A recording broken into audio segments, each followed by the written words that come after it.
agüita y hoy día yo estoy muy bien acompañado como siempre. Les voy a anticipar que tengo dos mujeres preciosas acá en el estudio que están ligadas por un lazo que la vida simplemente no puede romper.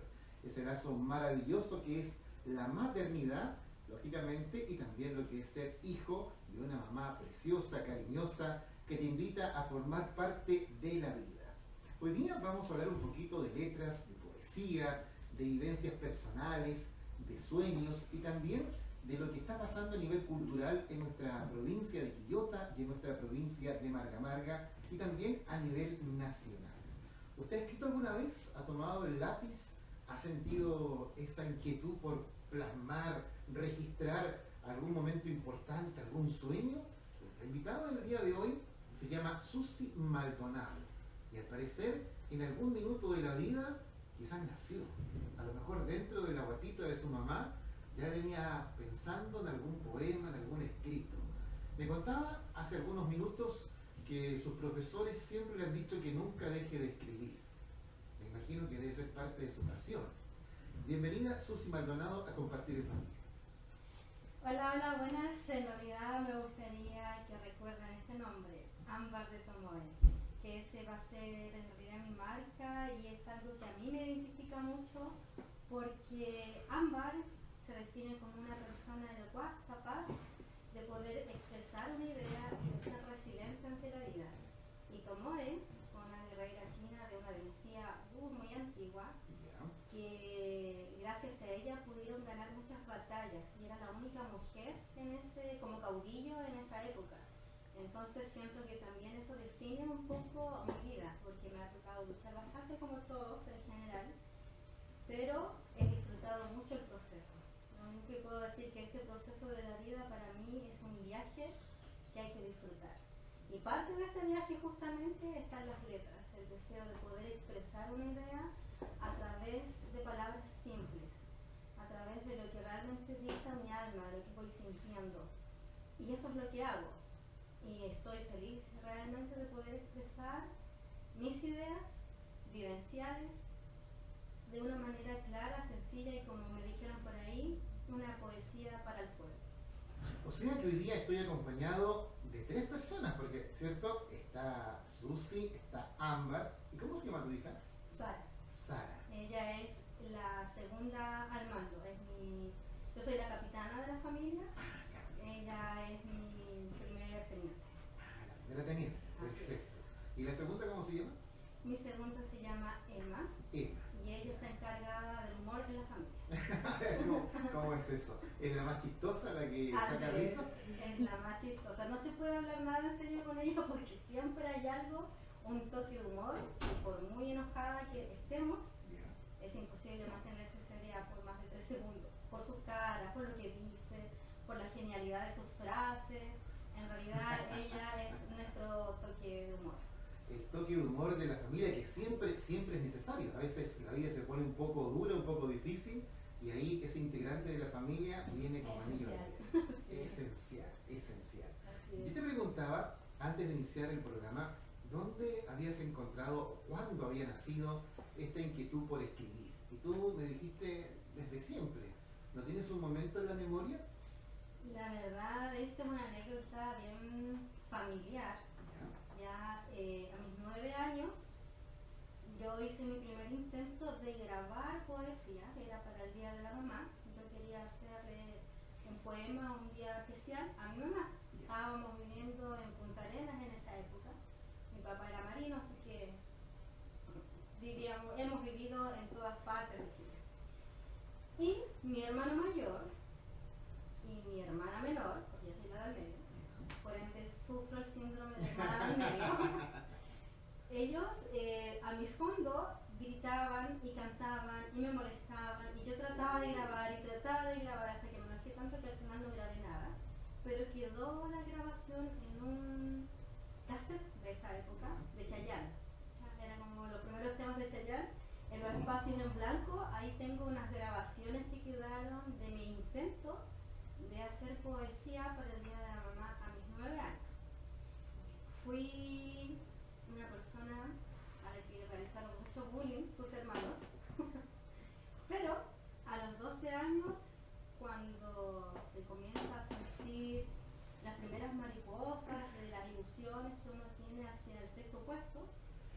a escribir mis primeros versos y de ahí ya a los 15 mis primeros poemas. Tus primeros poemas. Primeros poemas. Me imagino que fueron poemas románticos. Así es. Sí, en mí hay mucho romanticismo en mi mente. Porque en la vida real eso no funciona así. No funciona. No funciona así. No ha llegado el príncipe, no.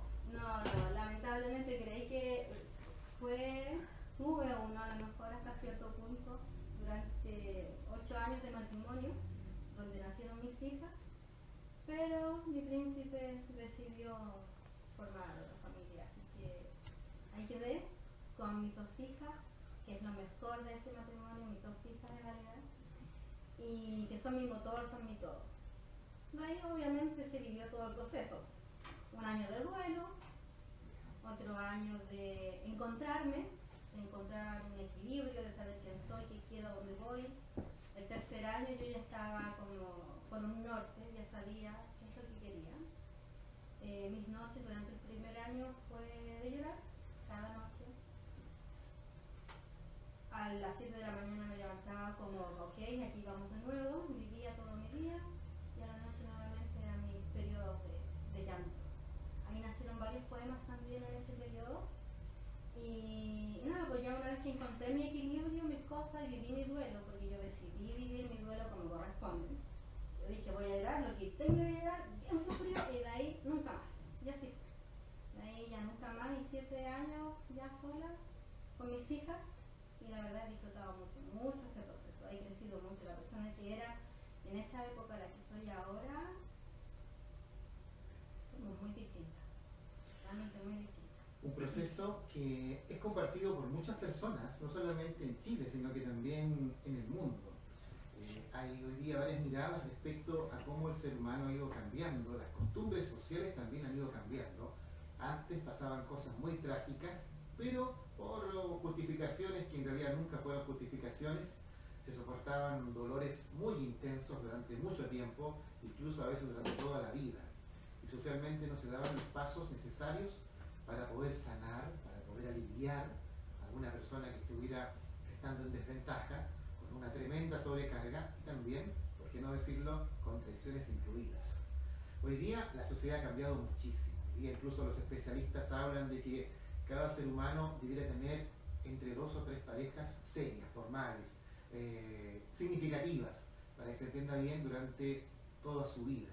Son estadísticas. Puede que usted a lo mejor tenga la fortuna, estimado amiga, de haber encontrado a la persona con quien está construyendo todos los días su vida, su familia, su entorno, su castillo, su ruca, lo que tenga.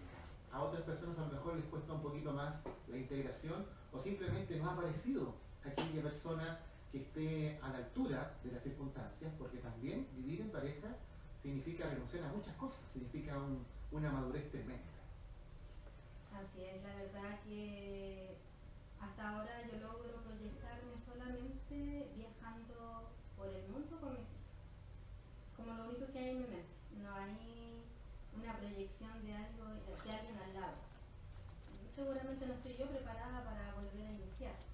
Y seguramente por eso tampoco ha aparecido la supuesta persona que está en alguna parte esperando. Pero estadísticamente te quedan 2 comodines. Eso sí, tengo 2 opciones todavía reservadas para que, llegado el momento, a lo mejor ya para mi vejez, pero la verdad es que disfruto mucho de esto, de lo que estoy viviendo, de poder ir, venir, de las decisiones tomarlas junto a mis hijas, de hacerlo nosotras. Somos un equipo también, yo digo que somos como un reloj, ya somos un engranaje, que cada uno tiene su función dentro de nuestro equipo y somos tan sincronizadas en eso que funcionamos perfecto. Entonces introducir a alguien más desarmaría mucho todo. Sí. De algún modo mi hija mayor Sara me dice, mamá, es que tú eres extraña. Y yo, ¿cómo? ¿Extraña cómo? Porque tú eres desordenada en muchas cosas, de como tu pelo, tu forma, es como eres desordenada en muchas cosas, pero al mismo tiempo eres tan estructurada con la forma en que vives, cómo piensas, cómo te manejas.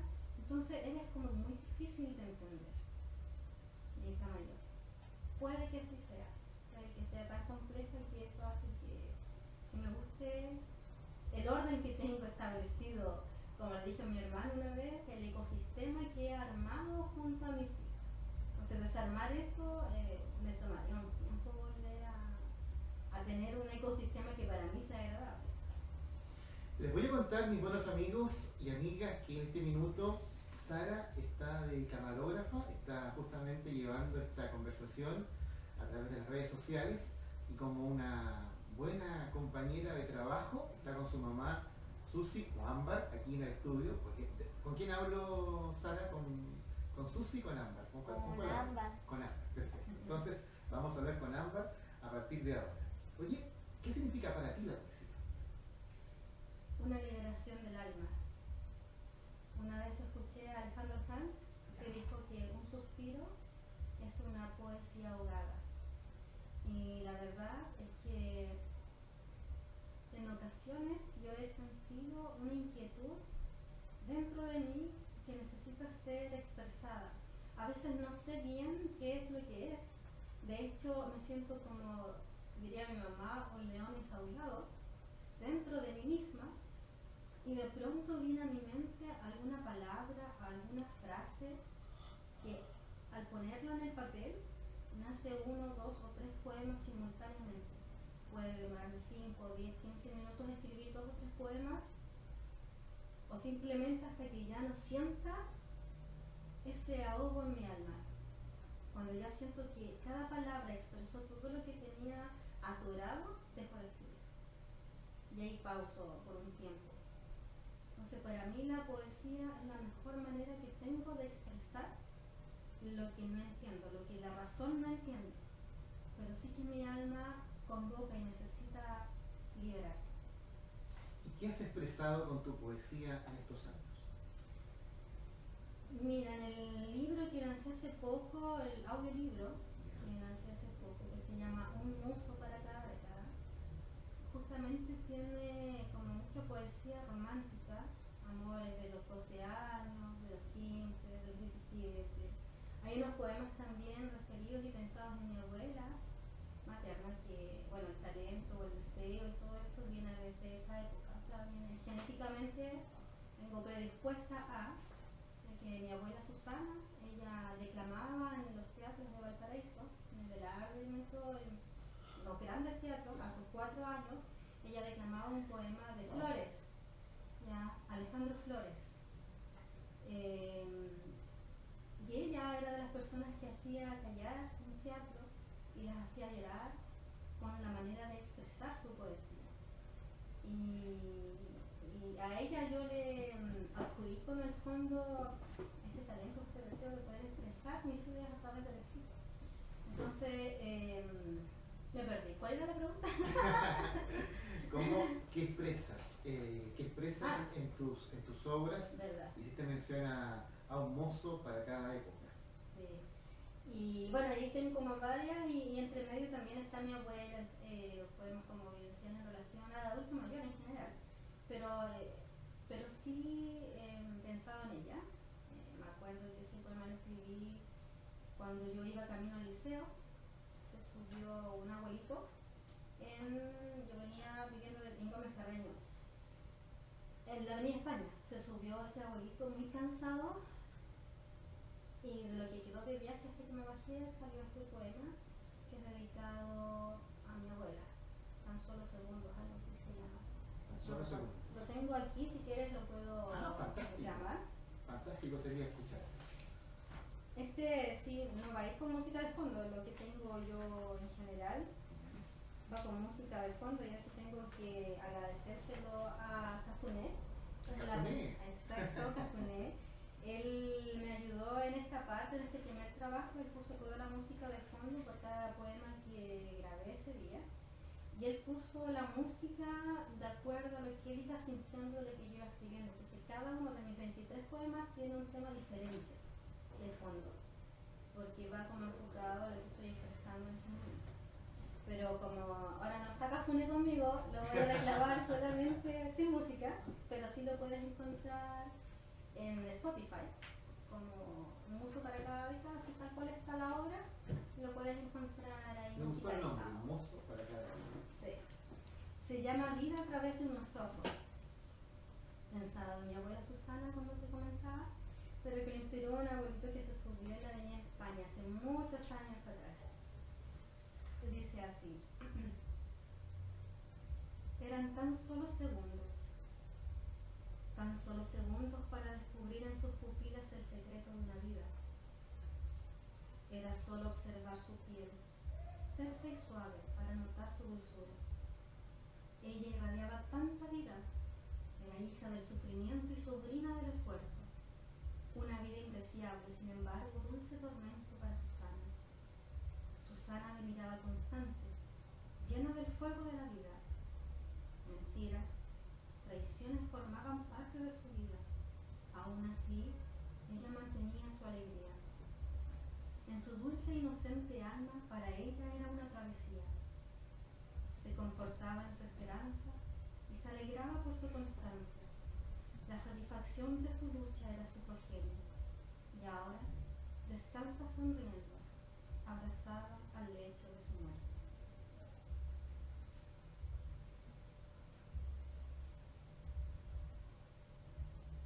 Tan solo segundos. Tan solo. Vida a través de unos ojos. Vida a través de los ojos. Perfecto. Y esto bueno, te inspiró, lo compartiste con este transeúnte, esta persona que formó parte también de tu viaje, ¿cierto? Oye, ¿y mucho tiempo en el metro? ¿Cómo? Lo que pasa es que Cafuné me contó que tenía una persona, cuando tú me contactaste, me dijo: oye, hay una chica que te va a contactar que me dio la impresión que te había conocido en el metro, pero me parece que no. No nos conocimos en el metro. ¿Cómo se conocieron? Nosotros nos conocimos hace años atrás en una clase de instituto, ya un instituto de religión. Okay. ¿Ya? Ahí nos conocimos. Él en esa época tocaba su violín, me acuerdo, e intentó acercarse un poco a mí, pero en realidad en esa época yo estaba recién divorciada, así como que no estaba como muy apta a aceptar personas cerca mío. Así que lo más probable es que haya sido desagradable, o a lo mejor con mis puertas más cerradas todavía. Sin embargo, nos hicimos amigos a través después del Facebook. Y yo en esa época siempre he seguido su trabajo porque me gusta lo sencillo que es, me gusta cómo canta, cómo compone. Y he seguido como su carrera, sus entrevistas, siempre estoy como pendiente de su progreso. Y la verdad, como te comentaba al principio, yo estaba enfocado en las redes de mercadeo para generar ciertos ingresos y todos los tiempos libres mientras las niñas están en el colegio. Y un día, a principios de este año, cuando volví de mis vacaciones del sur, aprovechando saludo a mi papá y a mis hermanas que viven ahí, y a mi cuñada, que la quiero mucho, como mi hermana, una de mis hermanas mayores, tuve la impresión de hablar con él, porque inicialmente mi idea era poder como vender mis letras a alguien, no sé, algún cantante o algo así. Y él me sugirió de que en vez de hacer eso, me dedicara yo a trabajar mi poesía, y que de pronto podía justamente hacerlo como audiolibro, con música de fondo, y que podría ser yo la primera en Spotify, justamente haciendo este trabajo, como poesía musicalizada, de algún modo, y la verdad es que me gustó mucho la idea. Así que él dijo upa, yo dije chalupa. Y así partió el proyecto, en realidad, de hacer lo que estoy haciendo ahora, masificando mi trabajo en distintas redes, como Spotify, que está el trabajo del audiolibro, a través de los mismos CDs que las personas me van pidiendo, también el canal de YouTube, aparezco como Ámbar de Tomoe, ahí tengo 2 videos de 2 poemas que están en este trabajo, y obviamente de aquí al 4 de noviembre termino de subir el último poema con videos y la música y todo de fondo, y la verdad es que hasta ahora ha gustado mucho, ha tenido muy buenos comentarios, muy buena recepción, por el hecho de que, como te comentaba al principio, es poesía del pueblo, es fácil de entender y de experimentar con los sentimientos que expreso. No hay que cabecear, no hay que entender, no hay que tratar así como de buscar lo que dice de fondo. No es como esa la idea, porque hay mucha poesía compleja de entender, y la verdad es que a mí no me gusta esa poesía tampoco, porque hay que analizar mucho, y se daba mucho a la interpretación de cada persona. porque a lo mejor ni siquiera se acerca a lo que el poeta quería realmente expresar, porque es una interpretación que uno hace. Y lo mío no, lo mío es claro, sencillo, directo y con mucho sentimiento. ¿Qué te inspira? ¿Cualquier momento, cualquier situación, tu convivencia con tus hijas? ¿Qué es lo que te motiva? ¿Qué te inspira? Todo en realidad. De hecho, la Sara me dice, mamá, tú de todo sacas una enseñanza. Entonces, siempre estoy atenta a lo que pasa a mi alrededor. Un atardecer, una hoja que cae, un cerro que voy subiendo. Una vez con mi cuñada, justamente antes de que cada una se casara, tuvimos la vacación antes de soltera y fuimos a Valdivia. Ah, qué rico. El río Callicay. Conocimos, ni te contar todas las cosas que nos pasaron, chocamos con el restaurante que es justamente en el río Callicay, ya casi nos dimos vuelta en un barco, nos pasó de todo. Pero cuando llegamos a Niebla, nos fuimos a Ardeo, mochileando, hicimos muchas cosas los dos en esa oportunidad. E íbamos en el camino que nos tocó recorrer, eran subidas y bajadas, constantemente. Entonces yo vengo y le hago el comentario, Tata, ¿tú te das cuenta de que así es la vida? Que hay momentos en que llegamos a la altura de ese viaje, podemos hacer para poder escribir.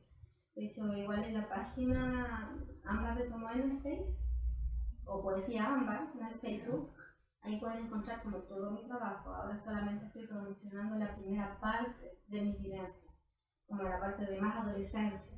De ahí en adelante, todos los de mis poemas y todo están escritos en esa página.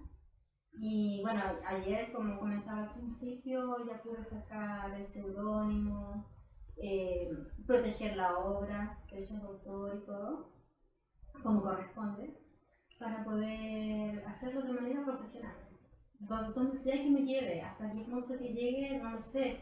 Lo único que sé es que le quiero transmitir a mis hijas y a las generaciones que vienen de que es posible vivir cual sea tu sueño. No tienes por qué estar metido en un esquema que la sociedad te dice que tienes que tener. Hay mucha gente que estudia algo solo por el dinero, pero ni siquiera lo ama. Y no lo disfruta. Y la persona que recibe el servicio o recibe el producto, lo que sea, se da cuenta de que hay algo frío entre medio. No hay cordialidad, no hay afecto, no hay pasión por lo que uno hace. Entonces no tiene por qué ser así. Yo creo que uno puede vivir de la manera en que su propia conciencia le dicte, sin dañar a nadie, y buscar los medios para hacerlo. Eso es lo que quiero transmitir, ya sea que me muera pobre, me da lo mismo, pero el trayecto lo disfruté. Y le pude transmitir alegría a mis hijas. Fue una de las razones por las cuales yo renuncié. Cuando renuncié a mi trabajo, como técnico en enfermería, no es que no lo disfrutara, pero le estaba transmitiendo a ellas estrés, cansancio, agobiamiento, y ellas no estaban teniendo infancia. En el momento en que yo renuncié y comencé a dedicarme a buscar mi sendero en este caminar, ellas han sido niñas más felices. Y eso me da una satisfacción enorme porque estoy criando dos hijas con carácter, con decisión, independientes, que aman la vida y que saben que son capaces de vivir sus sueños, cualesquiera que sean. Con eso yo ya me doy por palabra. Mira, y el trabajo de tu hija Sara acá en el estudio ya está en vivo y está disponible a través de tu Facebook, ¿cierto? Con esta poesía maravillosa, Ámbar de Tomoe, la belleza de ser mujer. Esa es la imagen que aparece justamente en tu Facebook y estoy viendo el trabajo de tu hija, una primera grabación de 23 minutos y la que está transmitiendo ahora en directo a través de tu cuenta personal de Facebook. Lo cual dice que ya está dando un paso significativo. ¿En qué curso va tu hija? En sexto básico. Uy, falta poquito. Lo que pasa es que, mira, hay un programa que se llama Emprendedoras. Y ese programa está orientado a chicas de enseñanza media. La persona que lo organiza se llama Bárbara Silva. Ella es una destacada tecnóloga que ha estado en Silicon Valley, que ha estado en varios lugares del mundo y que está en una campaña de poder promover nuevas carreras, especialmente en el ámbito femenino. Y por eso crearon el programa Emprendedoras, que la idea es justamente hacer lo que está haciendo tu hija ahora, crear ciertos videos, ciertas producciones, subirlas a Instagram, a Facebook, ¿cierto? Y a partir de ahí iniciar una especie de introducción a carreras del futuro. Exacto. ¿Ya? Vamos a hacer las consultas, a ver si en una de esas se puede bajar un poquito la edad y tu hija a lo mejor puede sumarse a este trabajo inspirador, se llama, que se está gatillando incluso con la gobernación de la provincia de Magallanes. Eso te iba a comentar ahora, cómo está la sociedad y está la economía y todo. El tener una profesión no te asegura un futuro. Las cosas, la tecnología y los medios y todo, la globalización te está moviendo a hacer cosas distintas en la vida. Y hablando de emprendedoras, bueno, voy aquí a sacar pecho como madre muy satisfecha de sus hijas.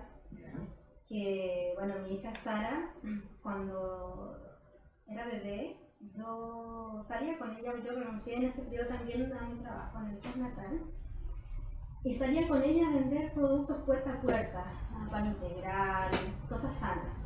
Ya en ese periodo o era gastar los últimos 2.000 pesos que me quedaban o invertirlos en algo y generar más recursos. Los invertí y con ella salía en el coche. Vendíamos pan integral, vendíamos mermeladas, mayonesa de soya, vendíamos como muchas cosas. Y yo creo que eso ya le quedó, porque desde sus 5 años más o menos, ella aprendió de pequeña a hacer cakes y cosas así. De hecho, esos cakes son mucho mejores de lo que hago yo. De que va más con cosas más grandes, más todo. Y tiene su propio emprendimiento. Ella hace cake delivery, le hacen pedidos. Ella maneja sus recursos. Yo le enseñé a manejar capital, le enseñé a separar ya lo que es capital, lo que son sus ingresos, lo que es ahorro, lo que puede invertir y ir como aumentando sus ganancias. Y ahora también tiene un dicho, cuchuflay, compre porque hay. Es un grito de venta, esos cuchuflay que hace con caramelo, colores y chocolate. Y en realidad le va bastante bien. Yo es plata de ella verá cómo invierte, cómo la junta, cómo la ahorra. Y me encanta ver su independencia en eso, en realidad.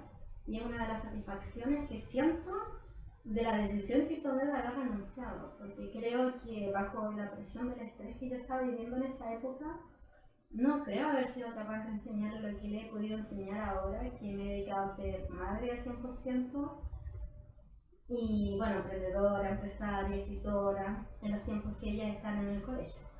Decías hace algunos minutos que estuviste registrando tu trabajo. ¿Cómo hiciste eso? ¿Dónde lo hiciste? Para que a lo mejor alguien que nos esté escuchando y que está en una situación similar también se pueda motivar y pueda tomar también los resguardos correspondientes para su obra, para su trabajo. Bueno, ahora es súper fácil. Tú vas a Google y te vas a Derecho Intelectual y está una de las pestañas que aparece en la página. Dice inscripciones. Y tú al apretar ahí aparece inscripción obra online. Entonces tú solamente llenas el formulario online, ya sea para registrar un seudónimo o registrar una obra o ambos. Te da las opciones.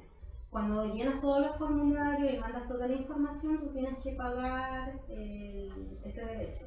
Por lo menos a mí me tocó pagar por mi obra de este trabajo, un uso para cada beca y el seudónimo Ámbar de Tomoe, casi 12.000 pesos. Eso salió. Y ellos me mandan además un certificado que comprueba que ese trabajo y ese seudónimo no pertenecen a nadie. Es súper simple. Muy simple, usted ya lo escuchó, puede seguir este consejo de nuestra amiga Ámbar, si no se me va a enojar si le cambio el nombre. Oye, qué interesante, no sé si existe, pero sería interesante poder tener un mundo virtual con todos los seudónimos de escritores, cantantes, productores, en fin, y ver si se puede crear un mundo virtual en ese sentido, cómo interactúan, por ejemplo, unos con otros. A veces hay influencia, a veces hay también distanciamiento entre escritores, poetas, entre músicos, también en el resto de las disciplinas. Y sería interesante ver un cuadro así virtual de cómo se relaciona el mundo, pero en esta segunda faceta, ¿cierto? En esta segunda intención.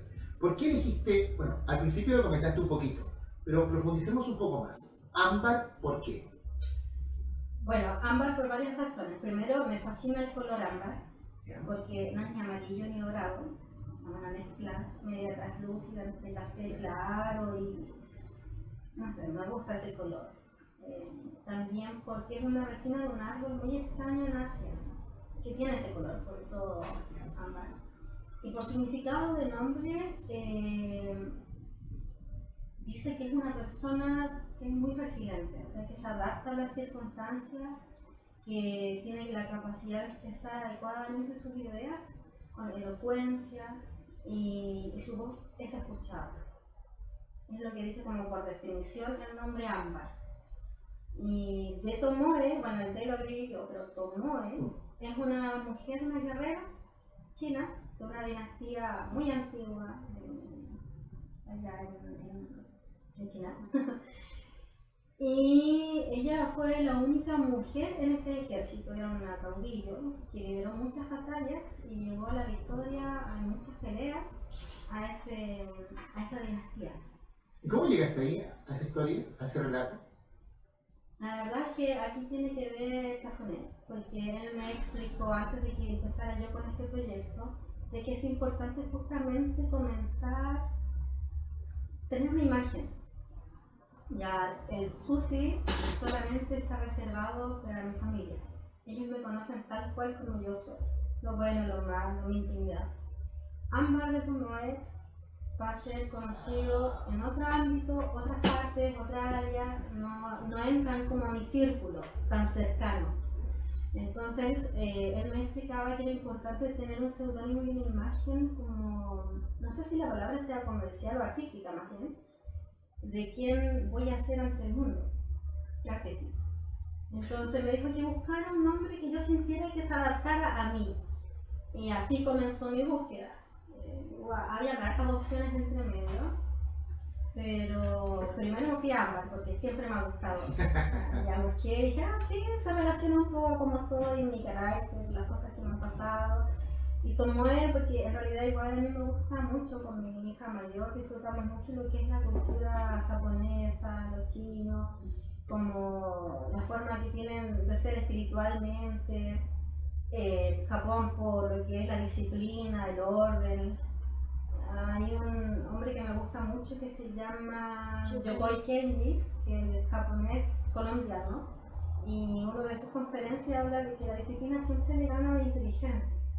Así que los japoneses no son inteligentes más que el resto, solo que son disciplinados. Entonces eso hace la diferencia y afortunadamente mi mamá me crió con mucha disciplina.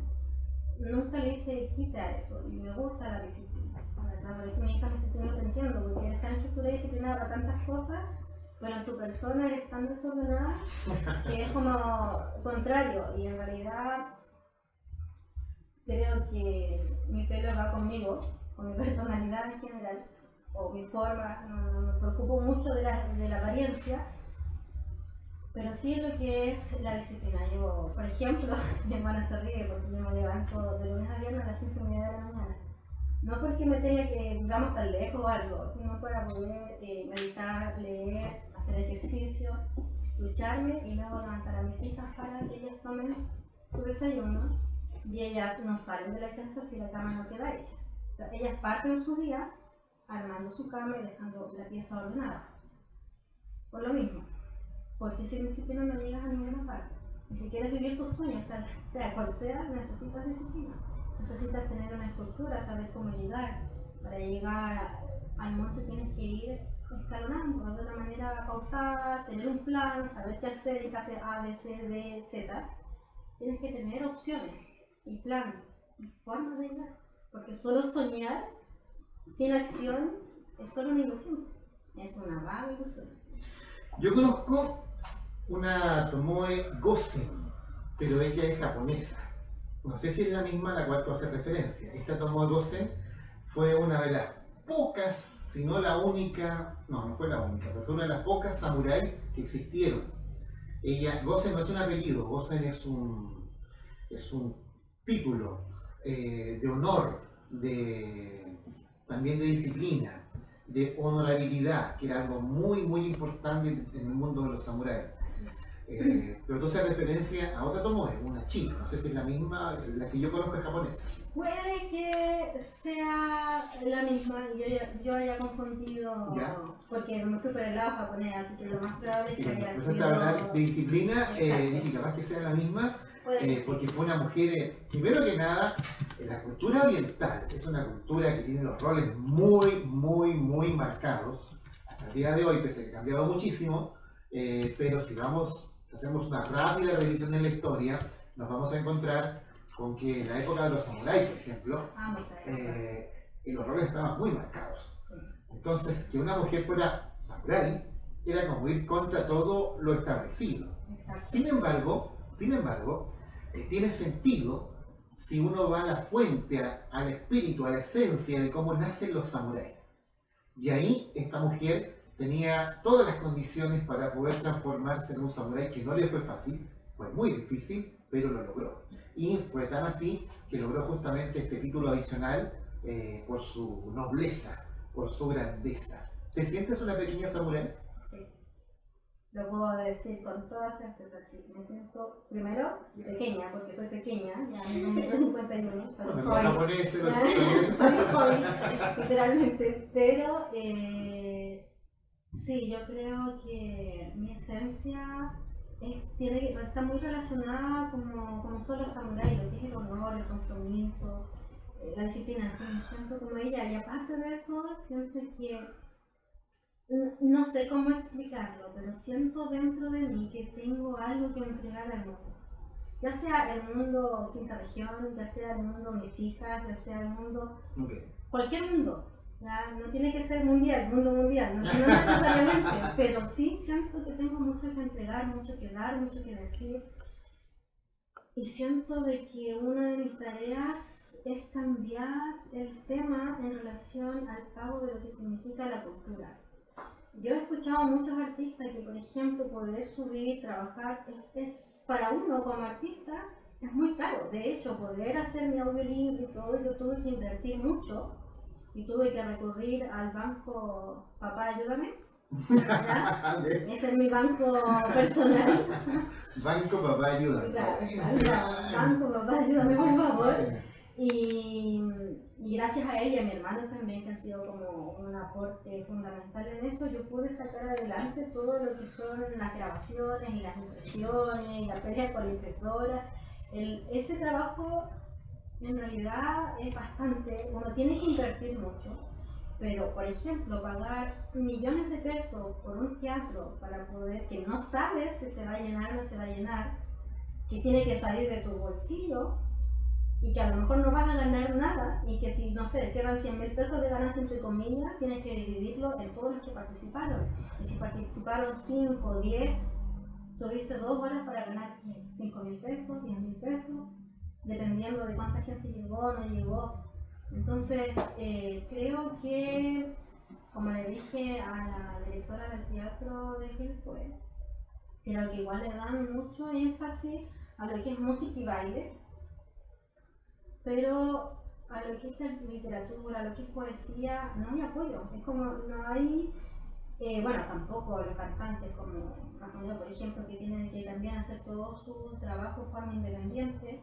No hay auspicio, no hay alguien que diga, ya, yo creo en ti y te voy a ayudar con tal cosa, o las promociones. Es como muy difícil de verdad salir adelante o poder vivir, como tú me preguntabas al principio, ¿tú piensas vivir de la poesía?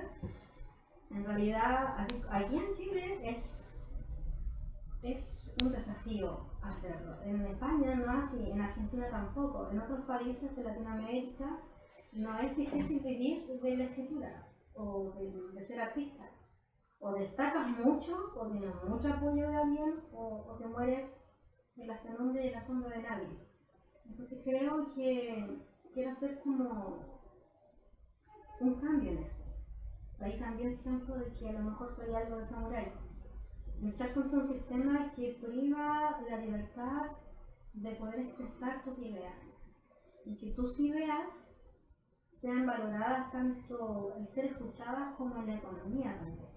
Entonces, tenemos un Ministerio de Cultura que no apoya nada. Ganarse un concurso es muy difícil. Es muy difícil. Yo postulé a un concurso y si no está de acuerdo a la palabra correcta que le llamó la atención del que está juzgando ahí, entonces no te infla.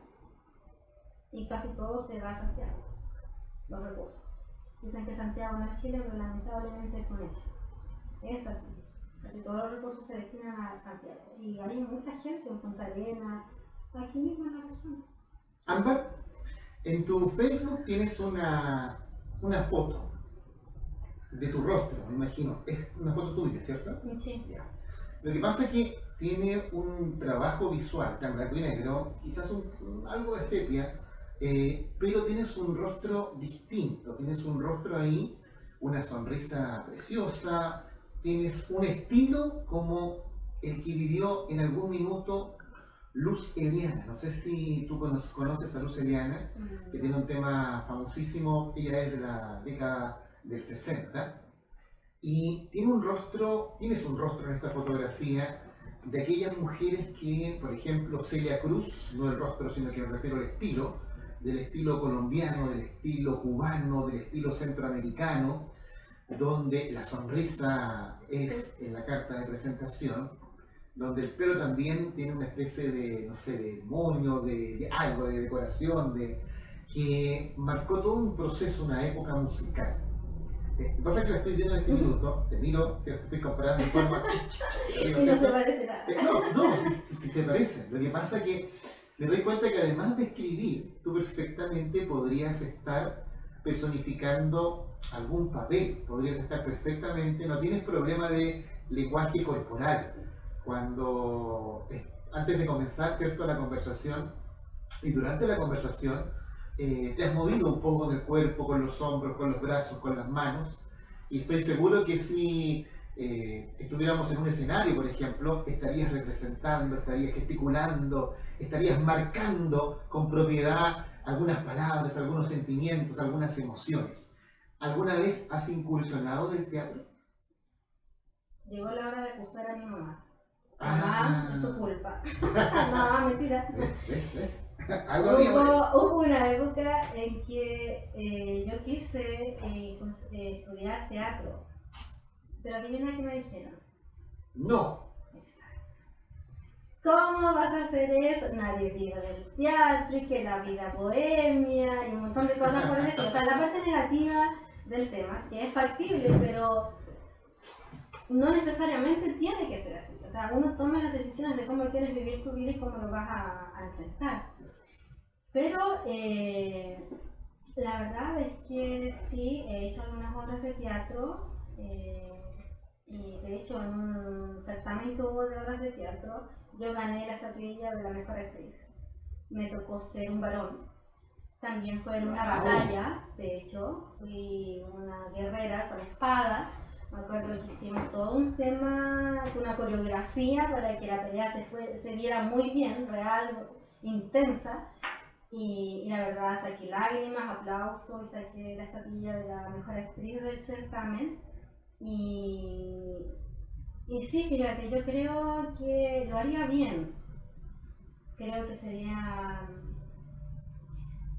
una buena actriz. No sé si de teatro o no sé, pero me doy cuenta de que siempre me ha gustado la comunicación. Me gusta comunicar las ideas. Me gusta expresarlo y como lo has notado, muevo mucho mis manos, mi cara. Sí. Siempre estoy como expresando, no solamente con mis palabras, sino con todo con mi tu cuerpo. rostro expresas mucho. Exacto. Yo no puedo andar por la vida y sonreír si me estoy sintiendo mal. O sea, si hay algo que no me parece, mi cara lo va a decir al tiro. De hecho, mis hijas me dicen, mamá, tú me das miedo cuando me no, ¿por qué? Porque tus ojos dicen todo. Entonces, cuando ellas hacen algo, yo solamente las miro y ellas inmediatamente saben que se equivocan y agachan la orejita así, se van y se sientan. Porque soy muy expresiva. Así como cuando me siento triste también se me nota a leguas cuando estoy triste, así cuando estoy feliz. Y yo creo que por eso no me gustan los payasos, como te decía, porque el payaso tiene que expresar mucho algo que no se ve. Yo puedo, en los ojos de una persona yo puedo descubrir y saber cómo está. tengo la sensibilidad también de reconocer a una persona por mucho que esté sonriendo que realmente no lo está pasando bien. Y eso no me gusta en los payasos. Por eso no me gusta. Pero sí, yo creo que sí. Bueno, y lo de las fotos tiene una anécdota, porque en realidad esa foto me costó horas poder sacarla, pero horas fueron. Yo creo que fue un día entero. Yo no me maquillo mucho, no me gusta, porque no me gusta ponerme nada en la cara, porque siento que estoy como una máscara, no me gusta ponerme nada. Pero ese día mi amiga que me tomó la foto me tuvo que maquillar los ojos, poner unas sombras, unas cosas, de hecho me puso un poco de base, yo me sentía muy incómoda ese día. Pero para llegar a esa foto fueron horas, días, el día entero. ¿Ya? Sacamos muchas fotos porque era una foto justamente de estilo profesional. Pero no quedó así, la foto original está en colores, salió con una chaqueta roja, pero la postura, al final de todas las fotos que tratamos de sacar, la que fue más espontánea quedó en eso, ya quedó en esa foto. Y me encantó esa foto y la usé mucho tiempo en el perfil por la parte de lo que es la profesión en redes de mercadeo, la persona más profesional,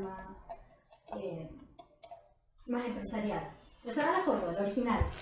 Pero como Facebook tiene muchas aplicaciones y dice algo de sube tu foto y como que juegan con esas cosas, yo me metí en la aplicación, escogí esa foto y quedó, justamente decía que yo tenía glamour y no sé qué cosa más, y salgo en esa foto con un diseño como con un pañuelo dorado, porque si te fijas tiene como un resto de dorado por dentro, y sale como con un pañuelo dorado. Entonces toma esa foto empresarial y la modificó en el programa y aparezco así. Una cosa es que escribas poesía, que puedas plasmar eso que estás sintiendo, que necesitas definir, exponer, traspasar, no sé, a un papel, a un medio externo. Otra cosa distinta es que tengas la capacidad de comunicarte corporalmente. Y una tercera es lo que estás haciendo con audiolibros. Porque ahí llegamos a lo que es la expresión oral o verbal. O sea, estoy considerando tres tremendas capacidades que tienes y que lógicamente te convierten en una tremenda samurái, en este caso, para poder comunicar tu poesía o también la de otros. Y además, tú partiste justamente declamando, algo que hoy día se hace muy poco, me refiero en forma horizontal de la sociedad. Antes era común en los colegios que se realizaran, estoy hablando de un buen tiempo, se hicieran declamaciones dentro de la clase de literatura castellano, ¿ok? Y eso permitía un desarrollo adicional. O cuando llegaba a la clase de historia también se podía introducir esta herramienta para poder expresar algún momento, por ejemplo, de la historia. Hoy día prácticamente no existe, hoy día al contrario, se produce una gran timidez en los chicos que están en el colegio y cuesta muchísimo para muchos sacar la voz. Y cuando les toca, porque la clase o de filosofía o de biología o la que sea, les pide disertar, exponer, el problema no es el contenido, el problema es pararse frente a otros, ¿cierto? Vencer la vergüenza y de ahí mejorar, interpretar, traspasar, comunicar, ¿cierto? El contenido que me lo sé de memoria en mi cabeza, ¿cierto? A mis compañeros de curso que a lo mejor no han visto jamás la materia. Este declamar, ¿naciste con él o hay algún profesor, algún tutor? Nací con él. ¿De tu abuela? De mi abuela. De hecho, tú hablaste de castellano y me hiciste acordar de que justamente en octavo básico hubo un concurso de declamación. En esa época todavía existía castellano y estaba viviendo en Puerto Montt, en esa época. Y yo me inscribí para declamar. No sabía cómo me iba a resultar, la verdad, pero lo hice porque justamente mi abuela me declamaba mucho ese poema de Flores, ¿ya? Y dije, ya, lo voy a probar con Neruda, porque me gusta Neruda. No como declama, porque su declamación es muy aburrida, no me gusta ese tono de voz que utiliza, en realidad no es de mi agrado, no así lo que escribe. ¿Ya? Y probé con el poema 20, me gustas cuando ríes. Lo reconoces. Recuerdo que ensayé mucho, aprendiéndome de memoria el poema y todo. Solamente aprendiendo de memoria, porque no sabía cómo iba a salir ese día ahí. Y tú sabes que en un colegio de básica lo que más existe es bulla. Y en esa época nosotros nos formábamos antes de entrar a clase. Entonces era como de primero básico hasta octavo básico, porque el colegio era solamente una básica. Y siempre había niños en séptimo, octavo, sexto, que meten bulla, que se tiran papeles, siempre hay bulla. Y mi compañera anterior que declamó, en realidad, siempre se escuchaba un murmullo de fondo, de niños desordenados. Cuando yo me paré adelante a declamar, también existía ese murmullo. Pero comencé con las primeras frases y se hizo un silencio completo en ese salón. Había 3 cursos, A, B, C. Entonces era primero A, segundo, primero A, B, C y así hasta octavo. Entonces era mucho niño, Mucha gente. mucha gente. Pero mi declamación provocó un silencio y llanto, lágrimas. Escuchaban sollozos en medio. La parte que dice de otro, será de otro. Como antes de mis besos, tu voz, tu cuerpo claro, tus ojos encendidos. En esa parte, muchos ya estaban sollozando el poema, y cuando finalicé de declamar, fue una ovación. Mis compañeros de octavo ovacionando una declamación de poesía, netamente romántica y sufrida en realidad. Y eso fue muy extraño. De hecho, el director me llamó ese día para felicitarme y luego tuve que declamar el poema en el teatro de Puerto Montt, Rivero. Me acuerdo que el apellido es Rivero. No me acuerdo el nombre del teatro, pero el apellido era Rivero. Y también silencio y ovación mientras yo declamaba la poesía. Entonces me di cuenta de que tengo no solamente la capacidad de decir palabras, sino de poder transmitir la emoción o el sentimiento de lo que estoy diciendo. Y eso gusta mucho.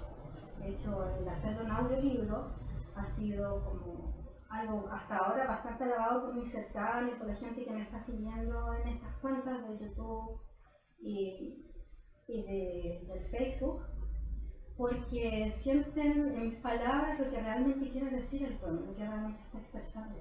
Entonces, no solamente, como decías tú, la capacidad de comunicar una idea a través del escrito, sino a través de la palabra y la expresión verbal. Yo siento que, yo te decía en un inicio, yo siento que tengo mucho que entregar, mucho que dar, mucho que explorar, mucho que explotar de algún modo en beneficio de la sociedad, porque siento que el mundo puede beneficiarse con mi mirada de las cosas. Siento que puedo tocar muchos corazones y de hecho hace poco una mujer, Soledad, me abrazó y me dijo, ¿sabes qué? Tu talento es un talento perdido. Ahora la gente no sabe lo que es la poesía y la manera en que tú lo haces, cómo lo declamas, cómo lo expresas, realmente se disfruta porque es algo perdido en el tiempo, en la sociedad actual. En nuestro país, los audiolibros no han tenido el impacto que han tenido, por ejemplo, en Europa, en Estados Unidos. Incluso desde hace varios años, los primeros teléfonos, tablets, venían con una serie de aplicaciones con audiolibros, pero a nivel local no han tenido el impacto que se han tenido en otras latitudes. Hay gente que sí tiene preferencia, pero mayoritariamente no es el elemento o el formato más utilizado. Sin embargo, ha ido ganando terreno lentamente, ha ido ganando terreno gracias a lo que son los podcasts, que de alguna forma los medios de comunicación han ido incorporando en forma paulatina, pero todavía estamos muy lejos de lo que realmente se utiliza, se consume en Estados Unidos principalmente y también en algunos sectores de Europa. Pero eso no quita que tengas un público que puede inclinarse por estos audiolibros, que además, por lo que entiendo, los tienes registrados. Son de tu autoría y eso también te da una carta de presentación dentro no solamente de Chile, sino que también a nivel mundial, y puedes estar teniendo una gran cantidad de seguidores que a lo mejor están al otro lado del mundo, en la China o en Japón o en Europa, y que poco a poco se van a ir acercando porque van a querer conocer quién es la persona que está detrás de este De trabajo. hecho, en España ya se está escuchando harto del audiolibro. Yo tengo un primo allá, ¿Ya? y él igual ha compartido y todo, y se está escuchando harto en España. No recuerdo el pueblo, es de un pueblo, no es de las grandes ciudades de España. Y se escucha allá, y en Argentina también se está escuchando harto poemas. Y Costa Rica también comenzaron a escucharse mis poemas.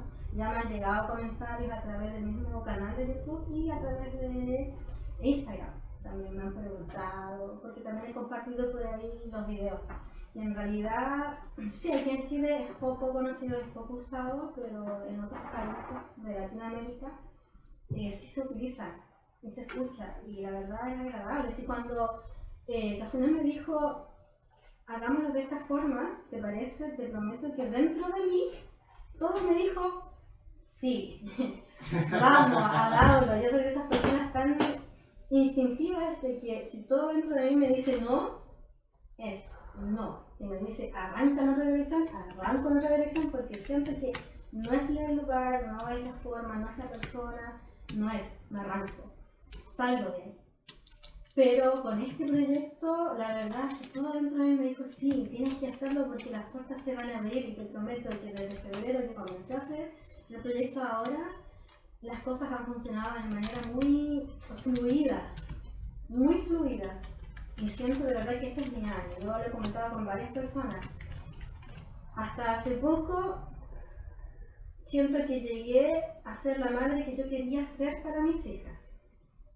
Formé el cimiento que yo quería formar para ellas. No significa que ahora me despedí y ya no soy mamá, no. Solo me queda como sostener y corregir ahora el proceso que viene, de mi hija mayor principalmente, que va a entrar en la adolescencia, y de mi otra hija que absorbe todo lo que nosotras hacemos. Pero ahora siento, cuando comencé este proyecto, siento de que es mi momento para convertirme ahora en la mujer que yo quiero ser.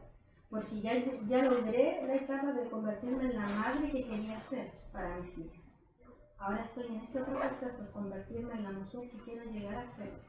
Y quiero transmitir eso, que en el fondo el divorciarse, sufrir una traición o lo que sea, no te motiva. Es como así, te hace sufrir. Uno sufre. La mujer de algún modo es más romántica y tiene como otra ilusión en las relaciones.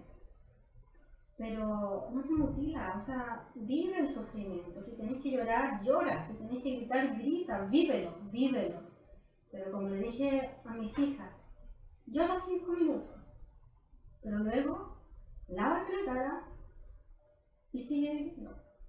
Y si en el proceso te dan ganas de llorar de nuevo y derrumbarte, hazlo, vívelo también. O sea, derrúmbate, llora, permítete sentir esa emoción. Pero lo que no puedes hacer es que la emoción tome una decisión por ti.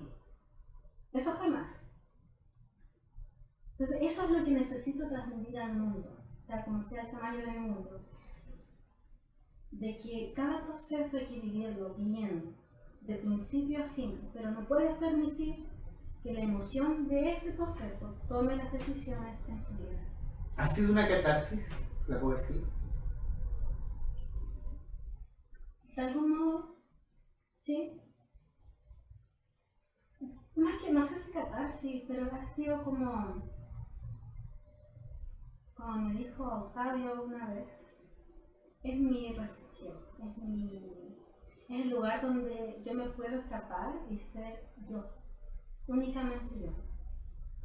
Y no necesito fingir ser nadie más, ni ser madre, ni ser la hija perfecta, ni la hermana perfecta, ni la tía. No necesito ser nadie, solo yo.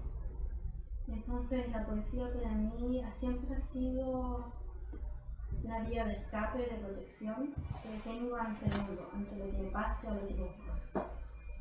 Esa es la poesía. Mira, Víctor Hurtado de los Laureles, que siempre está en sintonía con nosotros, nos envía el siguiente mensaje. Hola amigo, qué interesante es su programa, siempre con invitados especiales. Felicito a Susi, una bella persona, ya que habla con el corazón. Bendiciones. Gracias. Estoy evitando que llores, ¿ah? Pero parece que vas a llorar igual. Así que no voy a seguir, porque si no, sí vas a ponerte a llorar. No es la idea. No todavía. No, todavía. No todavía. No todavía. Oye, ¿tú conoces, no creo que hayas escrito alguna poesía ligada a los zombies? No creo. No, todavía no. Sí tengo escrito algo como, un poco como de misterio en mi página, que fue una tarea, en realidad, un proyecto literario que yo empecé a participar, pero no nada relacionado con los zombies. Solo thriller de Michael Jackson, como la única relación que tengo con los zombies. Lo que pasa es que hoy día, bueno, siempre en realidad los zombies han sido atractivos, han sido llamativos, y en la actualidad, como en cada época, se presentan como algo novedoso. Pero en realidad no es ni tan novedoso ni tan mítico. Los zombies son prácticamente un secreto constante que se ha ido renovando con el paso de los años. En la siguiente media hora, estimados amigos, vamos a hacer un pequeño viaje por el mundo de los zombies, junto a nuestra amiga del día de hoy, Ámbar de Tomoe, su hija, y también aquellos que están en sintonía. Hacemos una pequeña pausa y volvemos de inmediato aquí en familia para seguir compartiendo este bello momento en este jueves 13 de junio, donde por lo menos hemos tenido un poquito menos de frío, porque lluvia un poquito más. Si trabajan los hermanos Herrera, ¿usted necesita un gabinete a la medida? ¿Un López a la medida? Oye, yo te preguntaba si los zombies formaban parte de tu poesía. Y quizás le vas a tener que preguntar, no sé, a Susi si cuando era chiquitita alguna vez pasó algún susto con algún zombie. No zombie, pero sí con extraterrestres. A ver, eso, ¿cómo fue eso? A ver, cuéntame un poquito. ¿Viste algo? ¿Se te apareció algo? Sí, la verdad es que es un recuerdo vago en este instante, pero muy marcado. Yo tenía 5 años cuando tuve una visita de mi abuela del sur, que falleció hace muy poquito. Ella nos fue a ver a la casa de Villa Alemana. Y recuerdo muy bien que esa noche ella me dice: date vuelta, Carolina, porque es mi segundo nombre, que me voy a cambiar. Y cuando me doy vuelta a mirar hacia la pared, para no ver a mi abuela cambiándose de ropa, comencé a ver como un espejo ovalado, medio blanco, que se iba como difuminando. ¿Cuál es la palabra cuando empieza a difuminar? Claro, a los bordes, de un color medio blanco, pero separado de la pared, como de 1 o 2 centímetros. Y de pronto en ese espejo ovalado comencé a ver un rostro. Y vi un rostro gris, de ojos grandes, como lo muestran en la tira habitualmente, de una nariz muy pequeña y una boca diminuta que parecía moverse, pero de su boca no salía sonido, pero sí de su mente. Yo escuchaba su mente que me decía: tranquila, no te voy a hacer nada. Yo al principio quise darme vuelta porque me asusté, y mi abuela me devolvió otra vez diciendo que me diera vuelta, y yo no quería darme vuelta, pero seguí mirando hasta que comencé a escuchar su voz mental y me decía: tranquila, no te voy a hacer daño, no te voy a hacer nada. Y me quedé dormida pensando en esa imagen, y cuando desperté a darme vuelta para ver a mi abuela no estaba. Entonces me levanté y pregunté a mi mamá dónde estaba la abuela, si es que había salido, y me dice mi mamá que la abuela se había ido hace una semana, porque él estaba preguntando por la abuela. Y yo: pero anoche me dijo que me diera vuelta. No, me dijo, eso fue hace una semana atrás. Esos son los misterios sin resolver de mi infancia, no lo sé. De hecho,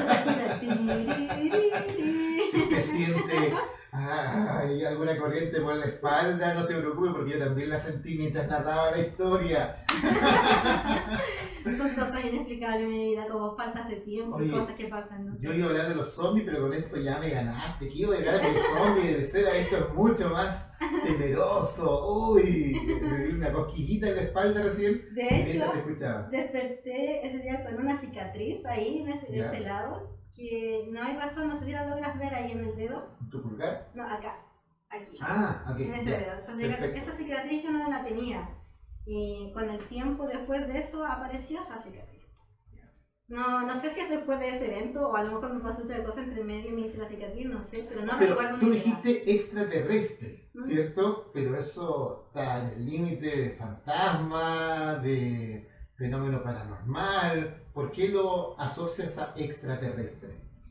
Porque definitivamente no era un personaje que conocemos aquí en la Tierra. Su forma, su anatomía, no es algo que hayamos visto acá. Entonces, si no es algo que hemos visto aquí en la Tierra, tiene que ser de afuera. Oye, pero hay una semana, ¿o? Una semana en que viste a tu abuelita y que al día siguiente, según tú, hablas con tu mamá y pasó una semana, ¿dormiste una semana No sé. o perdiste la memoria de una semana también? Puede ser que haya falta tiempo porque no es la única ocasión en que he tenido pérdidas de tiempo. Tiempo-espacio. Me pasó varias veces después. Sí. Sí, la segunda vez que tuve un tema así de tiempo-espacio fue a los 12 años, viviendo en Belloto. Mi mamá salió a comprar algo y me dice, por favor, fíjate que tu hermana ordene su pieza porque está desordenada, mientras yo secaba la loza en la cocina.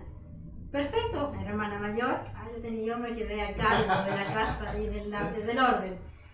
Y mientras secaba la loza me asomo a ver a mi hermana y ella estaba al fondo de la pieza y mi mamá peinándose. Entonces dije, tan rápido ordenó, dije yo, ¿qué onda? Me acerco, miro a la pieza y había un desorden de juguetes sobre la cama.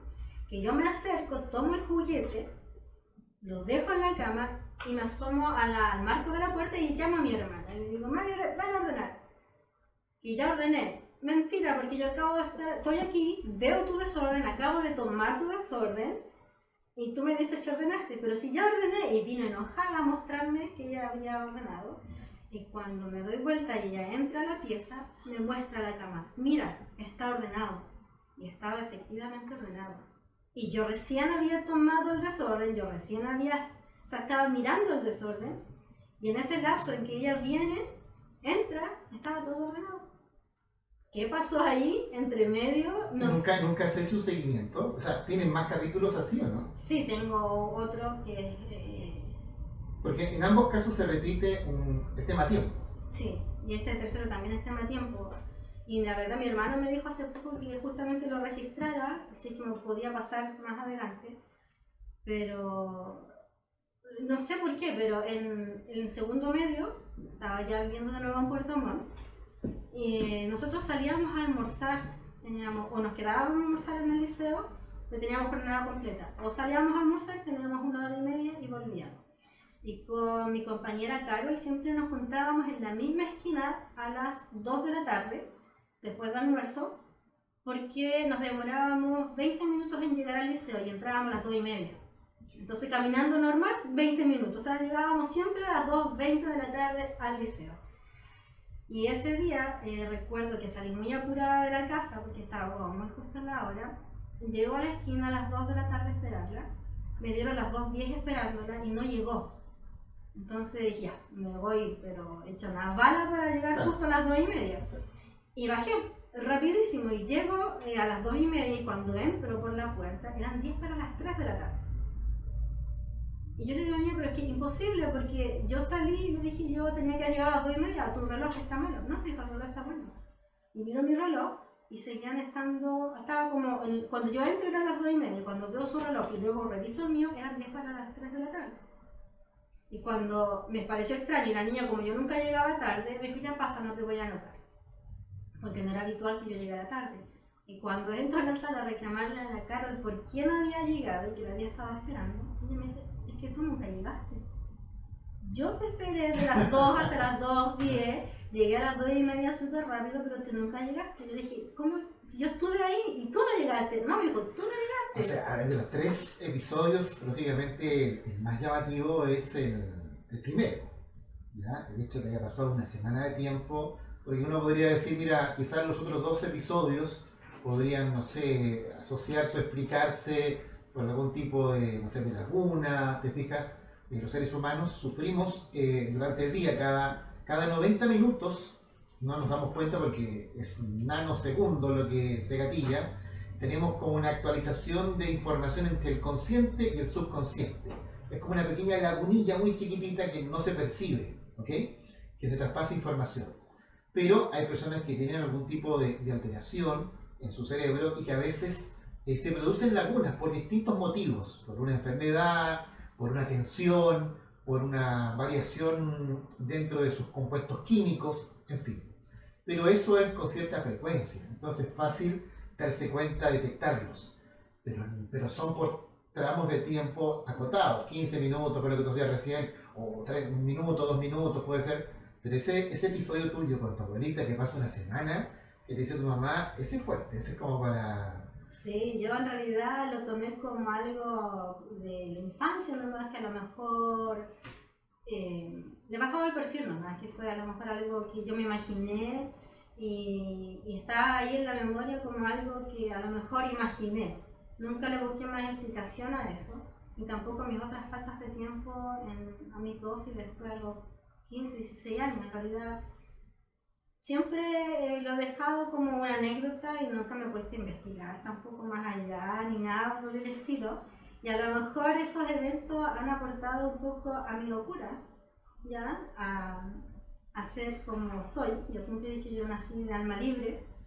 Y a lo mejor por eso también escribo poesía, a lo mejor, no sé, me llega información del más allá, extraterrestre, diciéndome lo que tengo que escribir, no lo sé. En realidad, a lo mejor son cosas que tocan un poco a mi locura del día a día. Voy a hacer al tiro una aclaración. Caballero, usted no puede decir que va a comprar y vuelve 2 días después. Eso no tiene nada que ver con lo que está narrando aquí nuestra amiga Ámbar. Usted es un fresco té, así que no sea pillo, ¿ok? No le van a creer en su casa. No lo use de excusa. Además, en estos tiempos contemporáneos esas chivas ya no corren. Antes los viejos tiraban unas chivas y no sé cómo las abuelitas le aguantaban cada cuento. Pero ¿sabes qué? Yo creo que le aguantaban ese cuento por un tema de seguridad. Porque tenían miedo a lo mejor o no sabían si iban a poder tener el sustento económico suficiente para cubrir las necesidades de sus hijos. Entonces yo creo que por eso hacían la vista gorda nomás y decían, ya no importa, total cubre o cumple con lo básico que es la alimentación y el cuidado de los niños o de la casa.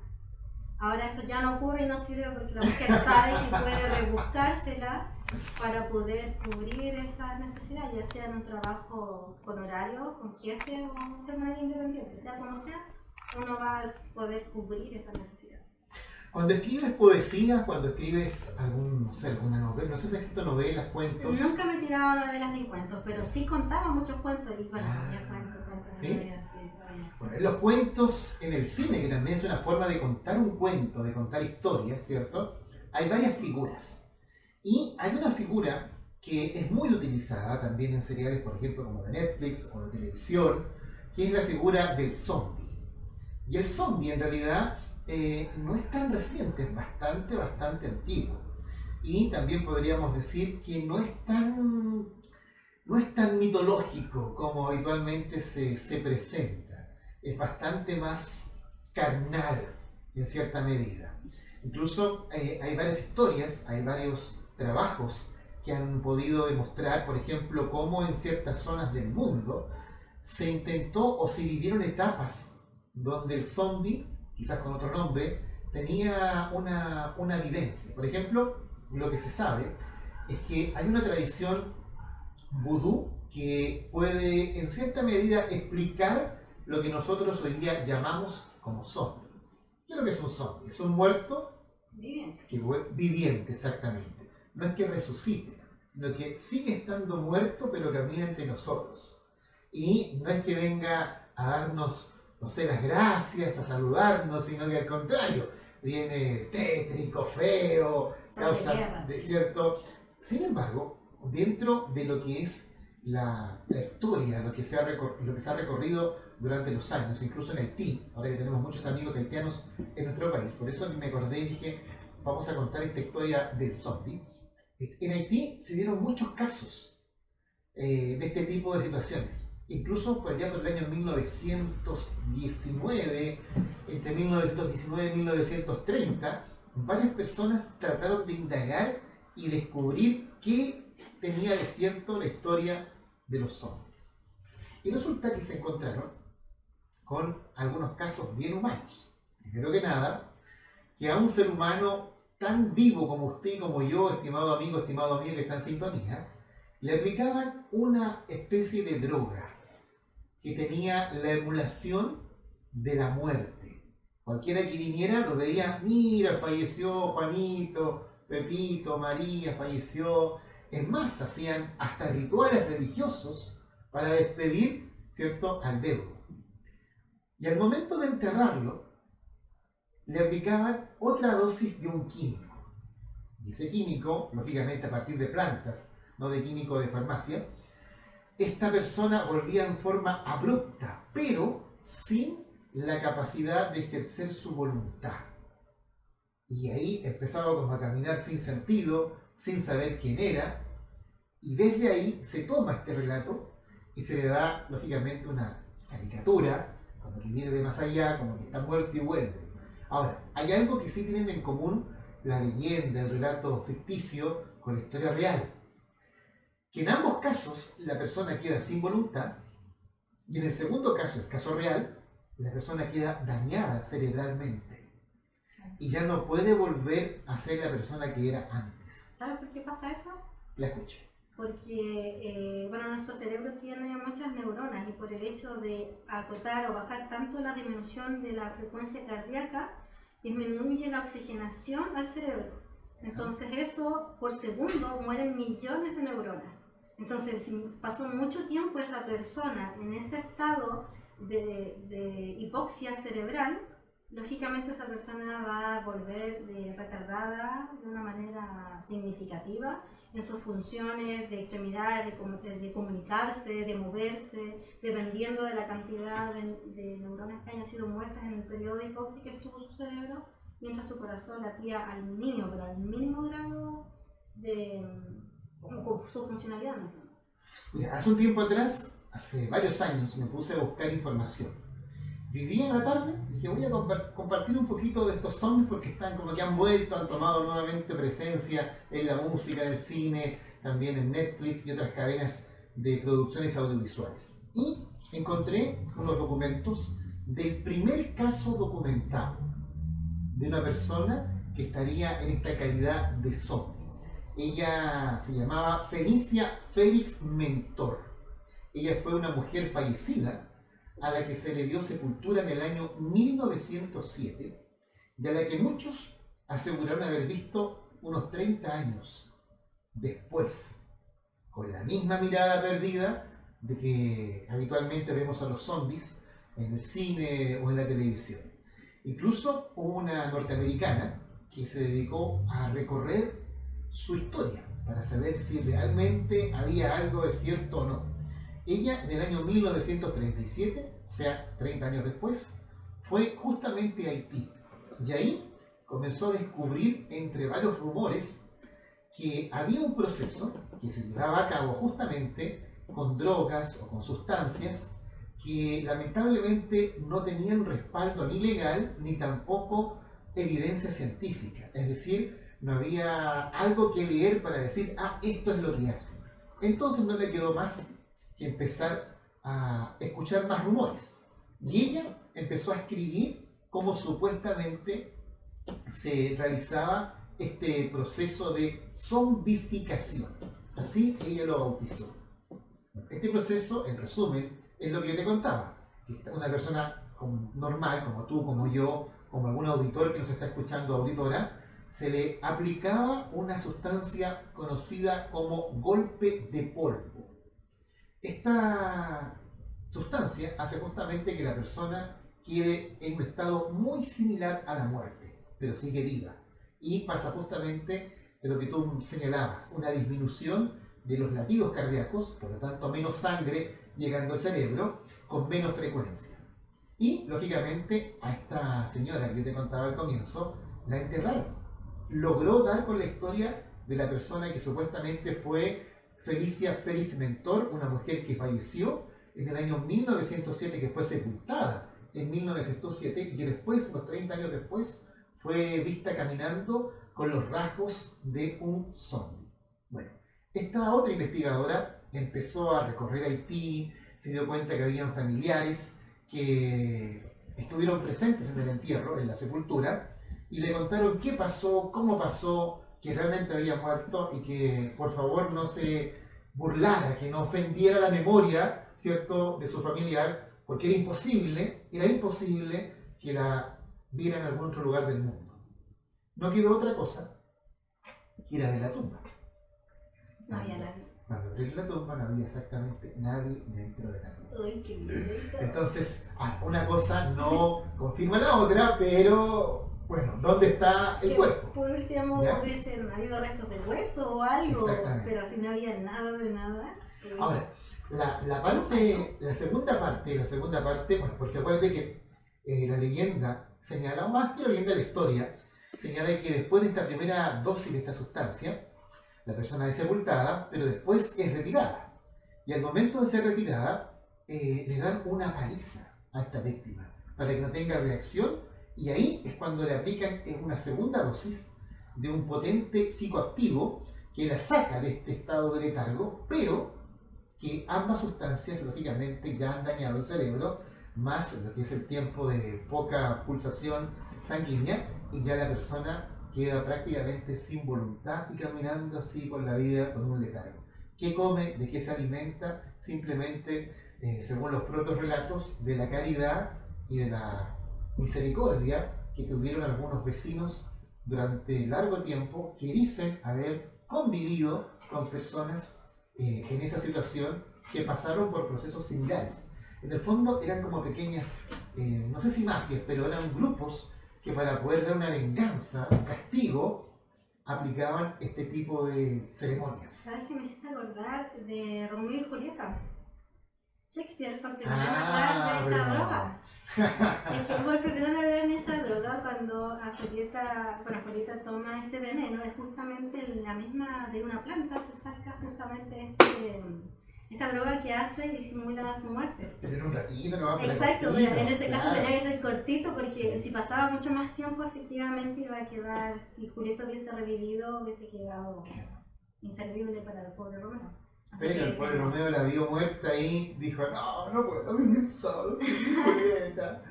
Y el Exacto. Moy Hill. A última hora, ¿cierto?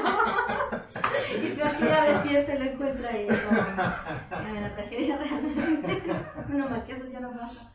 Pero Shakespeare por primera vez hablar en esa droga, o sea, es algo que realmente existe. He visto, como decías tú, en Netflix. No zombie, pero sí en una serie también de investigación, Bleed Post, algo así, donde la niña tiene que inyectarse esta sustancia que la hace simular como que estuviese muerta, y también no podía pasar más de 24 horas antes de que le dieran como el antídoto para que ella pudiese volver a la vida. Entonces es algo que realmente se ocupa en esa época, a lo mejor era como... No hay nada nuevo bajo el sol, como dicen por ahí, y para aquellos que a lo mejor están alucinando con esta producción nueva, creativa de zombies en distintos formatos, en realidad no es tan nueva, no es tan reciente, forma parte de la historia. Y todo culpa de una droga, una planta. Claro, en el fondo The Walking Dead, si no me equivoco, también ahí hace una referencia al mundo de los zombies. Así que, bueno, interesante, bueno, algo había para rescatar, para compartir.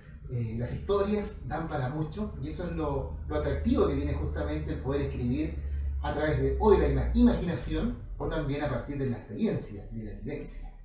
Si nos vamos un poco a las leyendas y nos metemos es una base de parte de verdad. O sea, la leyenda de los zombies y todo se tiene porque justamente hubo casos o alguien mencionó o algo pareció en la historia verídica que se fue adaptando con el tiempo.